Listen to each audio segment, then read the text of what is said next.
இந்த 26 நாட்கள் தொந்தரவுலேருந்து நாம் விலகப் போகிறோம் என்று சொல்லலாம். ஒரே வார்த்தை சொல்லப்போனால் தனுசு ராசியை பொறுத்த வரைக்கும் தொந்தரவுலேருந்து விலகக்கூடிய நாட்களாக இந்த 26 நாட்கள் சிம்மத்தில் அமரக்கூடிய சுக்கிர பகவானால் ஏற்பட போகிறது.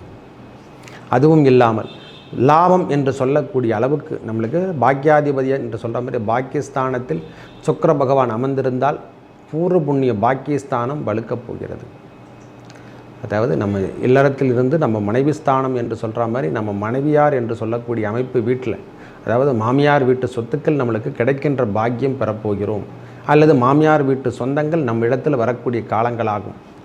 மாமியார் வீட்டு சொந்தங்கள் என்று சொல்கிறோம் இல்லை, மச்சான் என்று சொல்லக்கூடிய உறவுகள், மாமன் தாய் மாமன் உறவுகள் என்று சொல்கிறோம், அவங்கெல்லாம் நம்ம இல்லறத்தில் வந்து செயல்படக்கூடிய காலங்களாக இந்த காலங்கள் இருக்கப்பெறும்.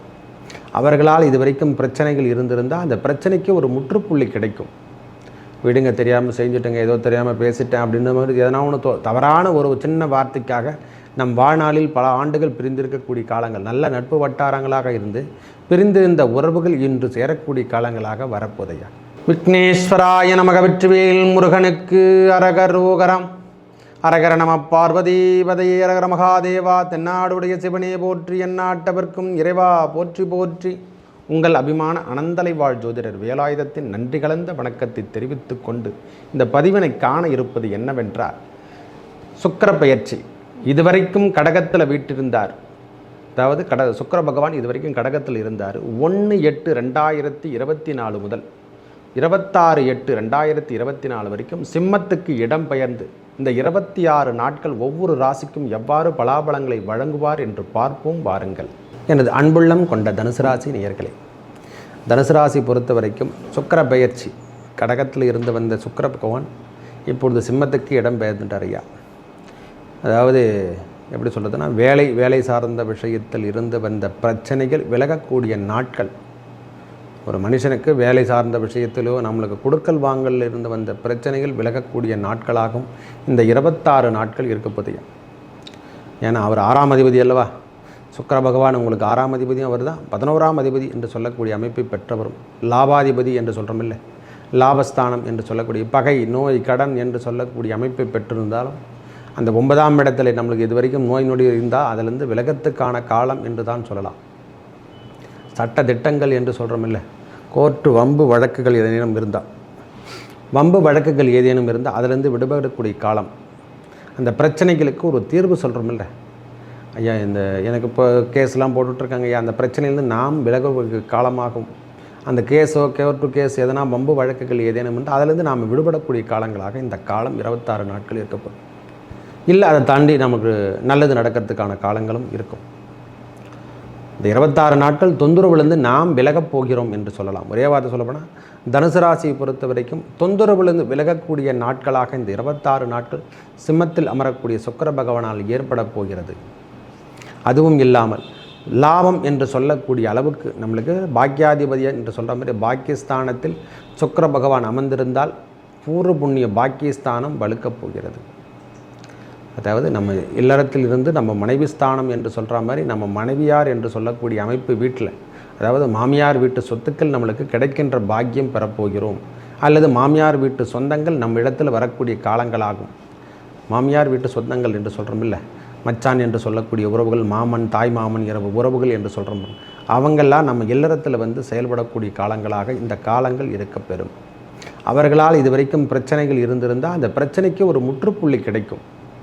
விடுங்க, தெரியாமல் செஞ்சுட்டேங்க, ஏதோ தெரியாமல் பேசிட்டேன் அப்படின்ற மாதிரி எதனா ஒன்று தவறான ஒரு சின்ன வார்த்தைக்காக நம் வாழ்நாளில் பல ஆண்டுகள் பிரிந்திருக்கக்கூடிய காலங்கள், நல்ல நட்பு வட்டாரங்களாக இருந்து பிரிந்திருந்த உறவுகள் இன்று சேரக்கூடிய காலங்களாக வரப்போதையா. இந்த 9ஆம் இடத்துல சுக்கிர பகவான் அமர்ந்திருந்தாலே பூர்வ புண்ணிய பாக்கியஸ்தானம் வலுத்துட்டாவே போதுமானதையா. சுபர் ஒரு கிரகம் தன்மையுடைய அந்த இடத்துல இருந்துட்டாவே போதுமானது. நம்மளுக்கு தேவையான அளவுக்கு செல்வங்கள் வந்து சேரும் என்று தான் கொடுத்துருக்காங்க. சுக்கரன் இல்லையின் சுகபோகம் இல்லை என்று தான் கொடுத்துருக்காங்க ஐயா. அந்த 9ஆம் இடத்துல சுக்கிர பகவான் அமர்ந்திருந்து உங்களுக்கு செல்வங்களை சேர்வது. இது வரைக்கும் நான் வேலை செய்கிறேன், எனக்கு லாபங்கள் கிடைக்கல, எந்த வேலை செஞ்சாலும் நஷ்டம் என்று சொல்கிற மாதிரி அந்த தொழில் சார்ந்த விஷயத்துலையும் சரி, வேலை சார்ந்த விஷயத்தில் ஐயா நான் கவர்மெண்ட் எம்ப்ளாயி இருக்கேன், எவ்வளோ சம்பாதிச்சாலும் பத்த மாட்டேங்குது, இது எல்லாருக்கும் பொருத்தமானது. நான் தனியார் கம்பெனியில் ஒர்க் பண்ணுறேன், நானும் கடுமையாக உழைக்கிறேன், எனக்கு சரியான முறையில் கிடைக்கல, லாபம் கிடைக்கல, எனக்கு ஒரு இன்க்ரிமெண்ட்டு கிடைக்க மாட்டேங்குது அப்படின்னு நினைக்கிற தனுசு ராசிக்காரங்களுக்கு இந்த முறை இன்க்ரிமெண்ட்டு கிடைக்கின்ற பாக்கியம் பெறப்போகிறாங்க. மாத தம்பளத்தில் உயர்ந்து சொல்லக்கூடிய அமைப்பை பெற்றும் நம்மளுக்கும் அலுவலகத்தில் நற்பெயரங்களை பெற்று உயர்ந்த நிலைமைக்கு வரக்கூடிய காலமாக இந்த சுக்கிர பெயர்ச்சி உங்களுக்கு மேலோங்க போகிறது. இதுவரை இல்லாத, அதாவது எப்படி சொல்கிறதுன்னா, வெளியூர் தொடர்பு என்று சொல்லக்கூடிய அமைப்பை பெற்று வாழாமல் இருந்திருந்த தனுசு ராசிக்காரங்களுக்கு சற்று கொஞ்ச நாளைக்கு வெளியூரில் வாழ்ந்து வரக்கூடிய காலம். நாங்கள் வெளியூருக்கே நான் இது வரைக்கும் போனதே கிடையாது சாமி அப்படின்னு நினைக்கிறவங்களுக்கெல்லாம் வெளியூர் சென்று ஒரு 20 நாளோ 25 நாட்களோ நாம் வெளியூர் மற்ற ஊர்களில் போய் இருந்து கொஞ்சம் நாள் தங்கிட்டு வரா மாதிரி ஒரு பாக்கியம் பெறப்போகிறோம் ஐயா. ஏன்னா அந்த பூர்வ புண்ணிய ஸ்தானத்தில் பகவானுடைய சனி பகவானுடைய பார்வையும் சுக்கிர பகவானுடைய பார்வையும் பற்றி முதலாம் தொலைதூரம் என்று சொல்கிற மாதிரி மலை சார்ந்த விஷயத்துக்கு நாம் அந்த இடத்துல போய் நாம் செயல்பட போகிறோம். அங்கே கொஞ்ச நாளைக்கு நிம்மதியாக இருந்துட்டு தான் வரப்போகிறோம். ஏன்னா இந்த காலம் இனிமையான காலங்களாக அமையப்பெறப்போதையா. சுக்கிரன் இல்லையின் சுகபோகம் இல்லை, கணவன் மனைவிக்குள் கருத்து வேறுபாடுலாம் விலகப் போகுது. ஒரு மனுஷன் தொடர்ச்சியாக எல்லாத்தையும் முயற்சி செய்கிறான், எதுவும் வெற்றி கிடைக்கல, கம்யூனிகேஷன் கிடைக்கல, எந்த ஒரு தகவல் தொடர்பும் சரியான முறையில் இல்லை, நாம் சொல்வது யாரும் எடுத்துக்கொள்ளவில்லை என்றால் இந்த காலத்தில் எல்லாரும் நம்ம பேச்சை கேட்பாங்க ஐயா. நம்ம சொல்லுகின்ற சொல்லுக்கு ஒரு நல்ல உதாரணம், இளைய சகோதரன் சகோதரி என்று சொல்கிற மாதிரி அவங்களிடம் இந்த கருத்து வேறுபாடுலாம் சற்று விலகும், மன நிம்மதி பெறும். முதல்ல முயற்சி ஸ்தானம் என்று சொல்கிற மாதிரி 3ஆம் இடம் என்பது முயற்சி ஸ்தானம். அதாவது தைரிய வீரியம் என்று சொல்லக்கூடிய தைரியம் வீரியமாக இல்லாமல் இருந்தால் அந்த தைரியத்துக்கும் தன்னம்பிக்கையும் உடையவர்களாக நீங்கள் மாறக்கூடிய காலங்களாக இந்த காலம் இருக்கப்பெறும். திருப்பியும் புதிய முயற்சிகளில் ஈடுபடக்கூடிய காலங்களாகும். அரசியல் சார்ந்த விஷயத்தில் ஈடுபடவங்களுக்கு இது ஒரு நல்ல முன்னேற்றம் தரக்கூடிய காலம், நல்ல வெகுமதி பெறக்கூடிய காலம், நல்ல நற்பெயர்கள் வாங்கக்கூடிய காலங்களாக அமையப்பெறப்போகுது. அரசியல் சார்ந்த விஷயத்தில் ஆகட்டும், பொதுத்துறை நிறுவனத்தில் ஒர்க் பண்ணுறவங்களாகட்டும், ஐயா ஹாஸ்பிட்டல் ஆகட்டும், டாக்டர் ஆகட்டும், மருத்துவர் என்று சொல்கிற மாதிரி எல்லாருக்கும் அந்த பொதுவாக என்னென்ன சொல்கிறதுனா, சனி பகவான் 2ஆம் அதிபதி அல்லவா உங்களுக்கு. மக்கள் பணியே மகேசன் பணி என்று சொல்லக்கூடிய நபருங்க நீங்கள் தனுசு ராசிக்காரங்க. நம்ம வேலை நம்ம உண்டு, நம்ம வேலை தான் நம்மளுக்கு முக்கியம் என்று நினைக்கிறீங்க.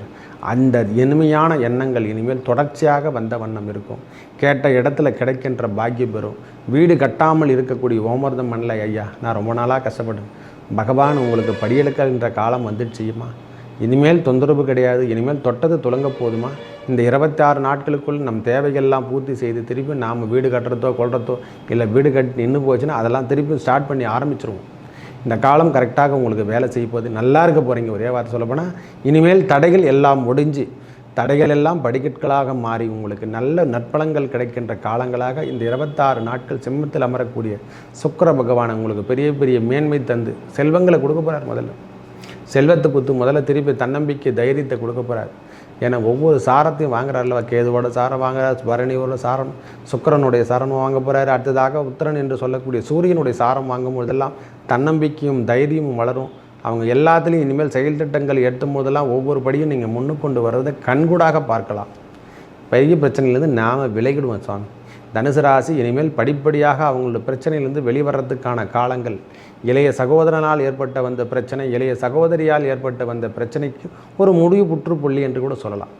அவங்களுக்கு அதிகப்படியான தொந்தரவு இருந்தால் கூட அதிலேருந்து அவங்க விலகிடுவாங்க, இவங்க விலகி வெளியே வந்துடுவாங்க. பிரச்சனைகள் விழுந்து விலகி வரக்கூடிய காலங்களாக இந்த காலம் இருக்கப்பெறும். இந்த 26 நாட்கள் நல்ல செல்வங்கள் கிடைக்கும், கல்வி சார்ந்த விஷயத்தில் நல்லா இருக்கும். குழந்தைகளுக்கு பிரச்சனைகள் இருந்த வந்தால் உடல் உபாதைகள் இருந்தால் அதெல்லாம் தீர்ந்துடும். நம்ம வீட்டில் அருகாமையில் இது வரைக்கும் கழிவு பாதைகள் எதனா பிரச்சனைகள் இருந்தால் அந்த கழிவு பாதை பிரச்சனை கூட ரொம்ப நாளாக நான் முனிசிபாலிட்டியில் கொடுத்துருக்கேன்னா அந்த கழிவு சார்ந்த விஷயமாகட்டும், மனசில் இருந்து வந்த பகையான எண்ணங்களுக்கு இதில் ரொம்ப நாளாக என்னை திட்டான், அவனை பற்றி நான் கெடுதலான நினச்சிட்டு இருக்கேன்னா அந்த எண்ணம் எல்லாம் மறைய போசான். மேலும் நல்லதெல்லாம் நடக்க இறைவன் முருகப்பெருமானை வணங்கி வர உங்கள் வாழ்வில் ஏற்பட்ட துன்பங்கள் விலகி நல்லதே நடக்கும். நன்றி, வணக்கம்.